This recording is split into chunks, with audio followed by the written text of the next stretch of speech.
Today, we are back working on my 1989 Toyota pickup with the 1UZ swap. I'd like to get it running and up to temperature. You guys have seen me start it before, you know it runs, but it hasn't had a full cooling system yet. Since this rebuild, the radiator's been in, but it was barely connected. In the background, I've kind of poked at things here and there, getting stuff connected. An upper rad hose, a lower rad hose that does this real big snake over here, down by the frame, over and then loops into the radiator down there. We got the cooling hook up to the throttle body here, the idle air controller. We got the one side here connected to the heater core. And the last thing to connect before we could put any coolant in it is this guy, which just goes to that like so. But when you bend it, it likes to kink. And the solution?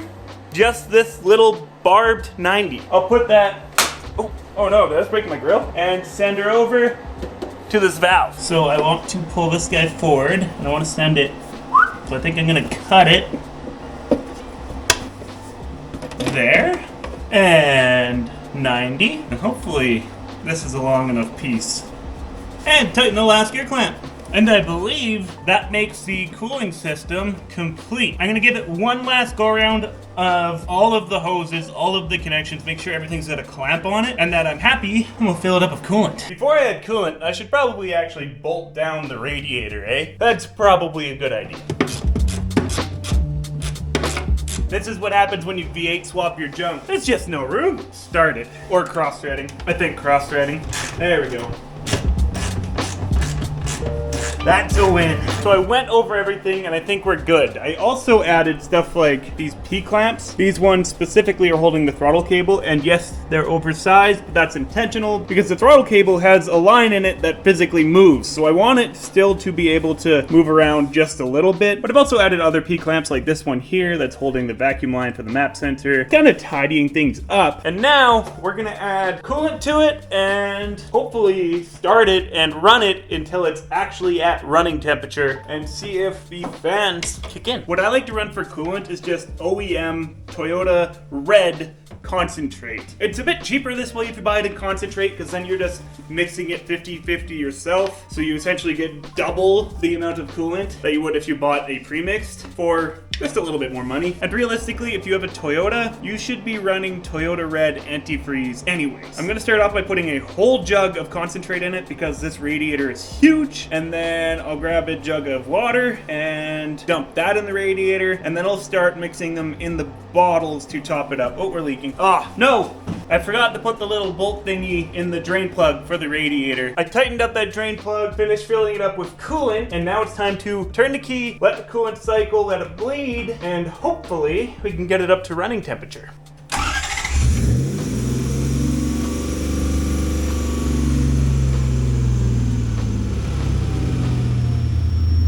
So while the truck's in here idling, warming up, I'm in the cab looking at the computer here, and I can watch its vitals. So right now I know the water is at 30 degrees Celsius, running at 1200, 1100 RPM. Lots of oil pressure. Coolant temperature is rising on the gauge, so that's good to see. Looks like we're at 78 degrees here.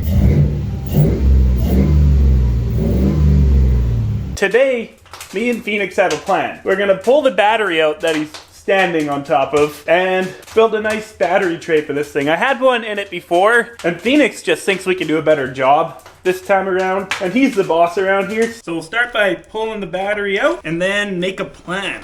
So this is what I previously built as a battery tray. It used to sit in here, something like that. You can see the holes there and there that used to be drilled that would mount this to the inner fender. The problem is it wrecked the inner fender in there. It was nice because the factory hook would go in this, and you'd be able to use the factory strap that went over. So the first thing I'm gonna do is probably build a plate that's gonna sit on the inside of here, something beefier that I'll then weld to the inner fender where I can. And from there, I think I'm gonna build some sort of box that the bottom of the battery is going to attach to, with a couple of tabs that will then mount the battery with some ready rod. And of course, we're gonna use the Arctoroid and make it nice and pretty because we can.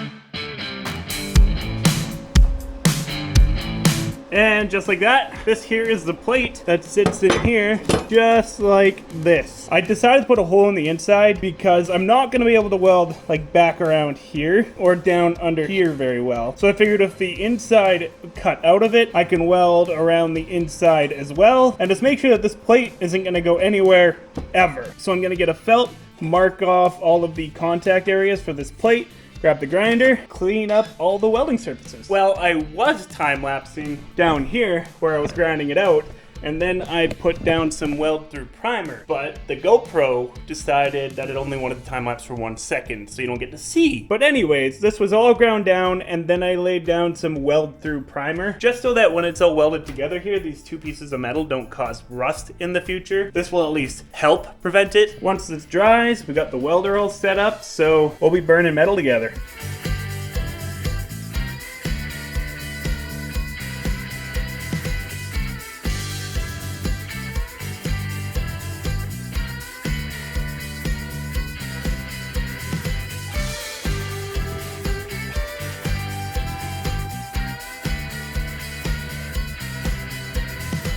The welding ain't going half bad, but the inside of my inner fender is all rocker guarded, and it's causing all sorts of really nasty smelling fumes in here. So I'm gonna open the door and take a quick break, get out of the smoke for a bit, and then resume later. We got that plate all welded in here on the top, inside, and backside. And now we have a really solid base to start building a battery tray off of. But before we can do that, we're gonna paint it. This is the same red that the rest of the truck is. Give it a coat of paint, and we'll probably pick up tomorrow to finish off the tray.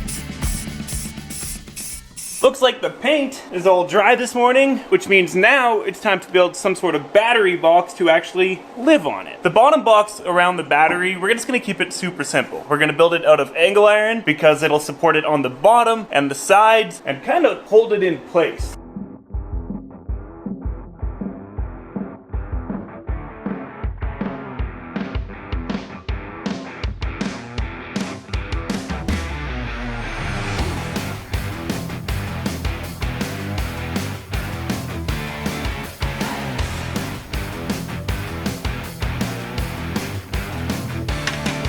Now that we got the battery box crafted here and we go to test fit it, you can see it's not really anywhere near fitting. It's hitting the coolant overflow pretty bad. But here's a trick. You simply unbolt your coolant overflow, unbolt these two bolts,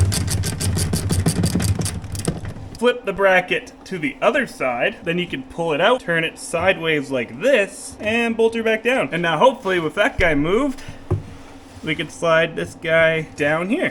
There is enough room. I could make this work, but it kind of puts this at an awkward angle. So now I'm thinking I might redesign this bracket to push it over, I don't know, half an inch more? Then we'll be laughing.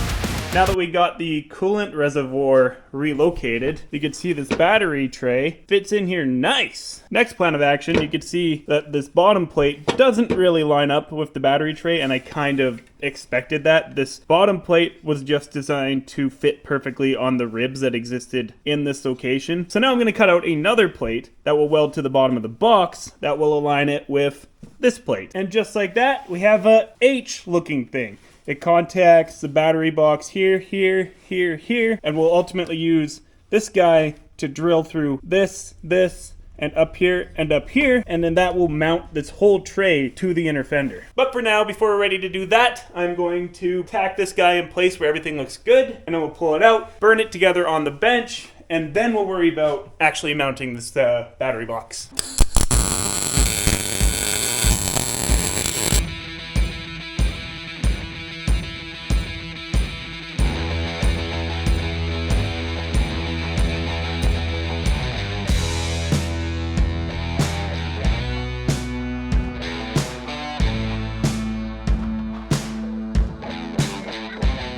Now that is way better than the old situation I had mounting my batteries. So because I don't want the nuts to be up here and having high spots that the battery's going to sit on, I'm going to end up mounting it through this H plate. So we'll put one hole like up there, another one down here. You can get another one in this corner over here. There might not be material up here in this corner, so it could very well be floating in the void underneath the H plate and in between the base plate. Either way, if it's just in the void, it's gonna sandwich these plates together and it'll be fine. So let's pull this out and drill all of those little holes that I just marked up. Oops. 1, 2, 3, 4 holes drilled, and we now have a way of mounting this battery tray to the truck. And now we need to figure out how to mount the battery to the battery tray. And that's where these little tabs with holes drilled in them come into play. So I grab one of these, I've marked center on the box, and that is going to weld on there just like that.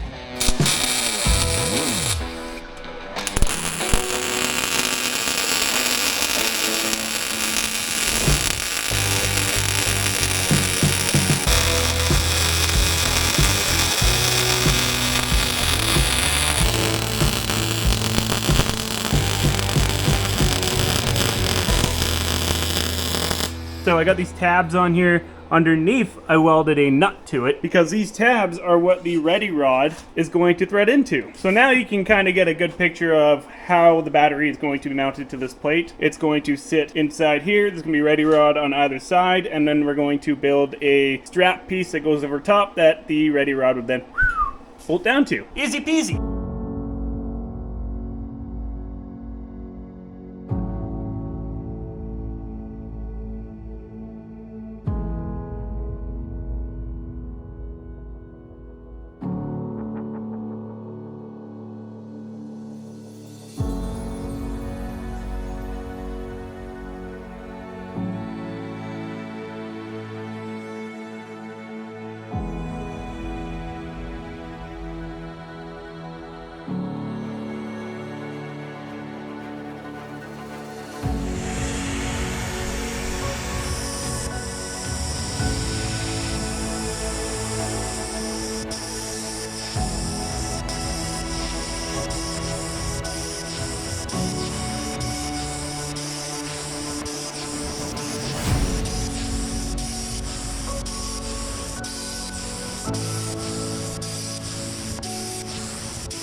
That looks so sick! The strap is really big on top, and yes, I can see myself accidentally doing some battery welding by wresting tools from the hot lead to the center and the negative to the center and making some sparks. But it looks good and it's really strong. I'm super excited about how it turned out. Same with the coolant reservoir relocation mount. It looks good, it's functional, it does its job, which is exactly what we need. Anyways guys, that's about all we have time for on this week's episode of Dirt.Garage. If you do me a huge favor, hit that thumbs up button, and hey, consider subscribing. We upload weekly Toyota, building, wheeling, and off-road content. Anyways, we'll see you next week.